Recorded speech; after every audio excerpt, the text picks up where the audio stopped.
Halo semua, apa kabarnya? Semua pasti sehat ya. Kemarin ada pengumuman dari ketua RT tempat tinggal saya. Dia kasih tahu pengumuman tentang barang-barang yang nggak dipakai di rumah. Dia bilang kalau ada barang yang nggak dipakai di rumah, silakan dikumpulin di halaman belakang rumah dia. Terus saya kumpulin barang-barang yang nggak dipakai yang ada di rumah.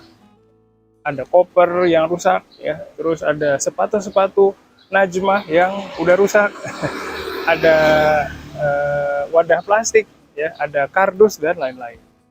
Pas saya antar barangnya ke rumah Pak RT, ternyata barang-barang itu ditimbang dan saya dapat uang.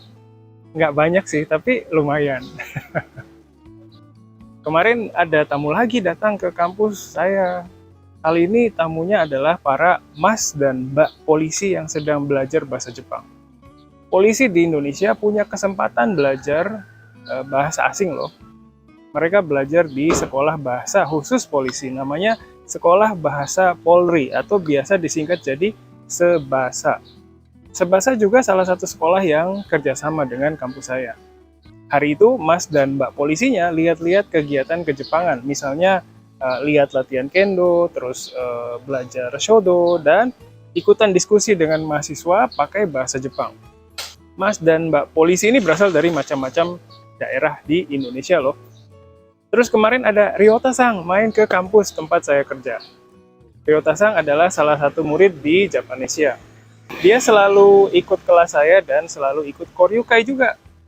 Kemarin dia jalan-jalan ke Indonesia dan sempat main ke kampus. Kebetulan di kampus sedang ada acara mahasiswa. Saya kenalin Ryota-san ke mahasiswa yang ada di acara itu. Terus saya minta Ryota-san untuk kenalin dirinya dan cerita tentang dia yang sedang belajar bahasa Indonesia. Mahasiswa senang banget bisa ketemu dan ngobrol dengan Ryota-san. Mereka banyak tanya ke Ryota-san. Untuk kalian yang mau main ke kampus saya, ayo silakan, ditunggu ya.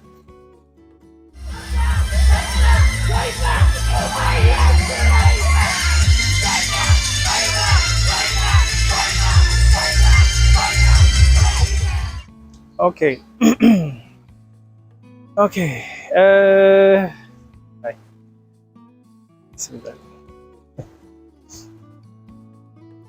Oke, biasanya. Sip. Ya. Oke, itu tadi cerita keseharian saya. Kemarin di kampus saya ada acara lagi loh. Namanya Senja Festival Universitas Dharma Persada. Acara ini adalah acara tahunan di Universitas Dharma Persada. Walaupun tahunan, kayaknya acara ini baru dimulai tahun lalu. Jadi selama ini baru 2 kali diadain. Di acara ini ada beberapa lomba. Ada lomba e-sport, terus ada lomba coswalk, terus ada lomba band dan song cover, dan ada lomba storytelling. Sebenarnya saya mau kasih tahu ke orang-orang Jepang yang ada di sekitar Jakarta lewat Japanesia, tapi kelupaan. Lomba e-sport itu lomba main game online. Game yang dilombain adalah game Mobile Legend. Terus kalau coswalk itu singkatan dari cosplay walk. Di lomba coswalk ini peserta yang merupakan cosplayer itu berjalan di atas panggung dan beraksi. Nanti penampilannya dinilai sama juri. Kalau lomba yang lainnya kayaknya kalian udah paham ya, jadi nggak perlu saya jelasin lagi. Acara ini diadain dari tanggal 18 sampai 20 Juli 2024. Tahun depan kayaknya bakal ada lagi, nanti saya kasih tahu ke kalian lewat websitenya Japanesia ya. Nah, di hari terakhir festival di tanggal 20 Juli, ternyata ada penampilan dari idol lokal loh. Nama grupnya adalah Amai Monogatari. Apa ada dari kalian yang tahu grup idol ini? Kalau ada yang tahu, tolong kasih tahu lewat kolom komentar ya. Terus terang saya baru kali ini lihat penampilan grup idol secara langsung loh. Ternyata seru banget. Jadi sebenarnya saya orang yang nggak begitu suka dengan budaya idol. Maksudnya bukan berarti saya nggak suka, tapi menurut saya orang seperti saya nggak boleh suka dengan grup idol. Mungkin kalau urusan seperti ini, saya termasuk orang yang konservatif. Jadi saya punya pikiran kalau bapak-bapak kayak saya yang umurnya sekitar 40 tahunan itu nggak boleh suka sama hal-hal yang berkaitan dengan idol, apalagi sampai jadi fans berat. Ya, menurut saya nggak pantas saja. Apalagi pas di Jepang saya suka lihat berita tentang grup idol yang aneh-aneh. Misalnya ada fans grup idol lokal yang suka ditampar atau dipukul sama idolnya, atau fans yang marah pas tahu kalau idolnya punya pacar dan sebagainya. Tapi kata teman dan mahasiswa saya yang suka idol, banyak juga grup idol atau fans yang nggak aneh. Nah, pas lihat penampilan Amai Monogatari kemarin, kayaknya saya bisa ngerasain sendiri keseruan nonton konser grup idol. Penampilannya seru banget, terus lagunya juga bagus. Terus yang paling seru lagi adalah fansnya. Ternyata banyak juga mahasiswa kampus saya yang jadi fans berat dari Amai Monogatari. Fans yang nonton teriak-teriak dengan yel-yel khusus. Pas teriak juga mereka pakai gerakan khusus. Hari itu kebetulan saya bawa banyak barang. Mungkin kalau nggak bawa barang, saya udah ikutan teriak-teriak di depan panggung. Terus pas saya tanya ke mahasiswa, ternyata grup idol lokal kayak Amai Monogatari ini ada banyak. Katanya kebanyakan mereka berkegiatan di kota-kota besar di Indonesia kayak Jakarta, Surabaya, atau Bandung. Kemarin ada juga mahasiswa yang cerita ke saya kalau sebenarnya dia fans berat JKT48, tapi dia sekarang lebih suka grup idol lokal. Katanya dulu dia sering nonton konser JKT48, soalnya dulu harga tiketnya masih murah. Katanya dulu harga tiket konser JKT48 itu sekitar 75 ribuan. Terus sekarang dia nggak nonton lagi karena harga tiketnya naik. Sekarang mahasiswa itu katanya lebih suka lihat konsernya grup idol lokal karena lebih terjangkau. Mungkin terjangkau itu maksudnya harga tiketnya juga murah, terus karena lokal banget, jadi lebih gampang ditemuin kali ya. Terus saya coba cari di internet tentang grup idol lokal, ternyata banyak loh. Saya nemu satu akun Instagram yang kenalin grup-grup idol lokal di Indonesia. Untuk kalian yang suka idol, nanti silakan cek akun IG-nya ya. Berdasarkan beberapa artikel di internet, ada beberapa grup idol lokal yang terkenal. Pertama ada Kohi Sekai. Grup ini berasal dari Yogyakarta dan anggotanya ada 3 orang. Terus ada juga Shoujo Complex yang berasal dari Jakarta. Kalau grup ini anggotanya ada 6 orang. Terus ada juga grup yang namanya Gochikara. Grup ini juga dari Yogyakarta.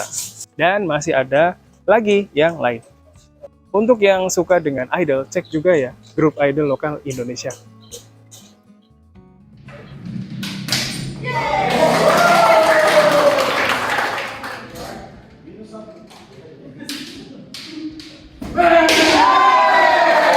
Hai. OK。ここからは日本語で話します。今回の動画でインドネシアのローカルアイドルについて話しましたけれども、いかがでしょうか。調べたら結構多かったですね。アイドルが好きになっちゃいけないと思ってる私がAKB48 の深夜番組を見てニヤッとしていました。そういう自分が嫌だなと思いましたけれども、皆さんどう思いますか。さて、今回も日記に出ている単語についてお話ししたいと思いますけれども、その単語はpahamと、mengertiです。この2つの単語は分かっているとか、理解しているとか、という意味を、持っているものです。mengerti は動詞ですけれども、paham は実は2つの役割を果たしています。まず、理解という意味の名詞と、次は理解しているという動詞です。まあでも、ほとんどmengertiと同じ漢字で使いますので、同じだと思っても問題ないです。では、まずmengertiについて話します。mengerti の元の単語は arti ですけれども、日常会話でほとんど使われていないです。いつも、mengerti で使われています。mengerti に、分かりましたとか、理解していますとか、承知しましたとか、了解しましたとかという意味を持っています。意味の幅が広い単語ですね。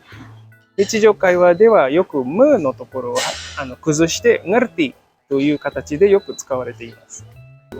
paham yori nichijou kaiwa de yoku deru to omoimasu. Reibun wa tatoeba, dari tadi saya sudah jelaskan panjang lebar, tapi sepertinya dia nggak ngerti-ngerti. Toyu bunsho de imi wa saki kara nagaku hiroku setsumei shimashita keredomo nakanaka rikai dekite inai you da toいう意味です。次にpahamについて話します。paham は mengerti より改まった感じがありますけれども、日常会話でも使われています。自分が本当に理解していますよということを伝えたいときに、インドネシア人はsaya paham と言います。paham を使うと、なんとなく、信頼性が高くなるという印象、ニュアンスがあります。saya paham とか paham とか他の人に言われると、この人を本当に理解してるんだねと思っちゃいます。paham の例文を見ましょう。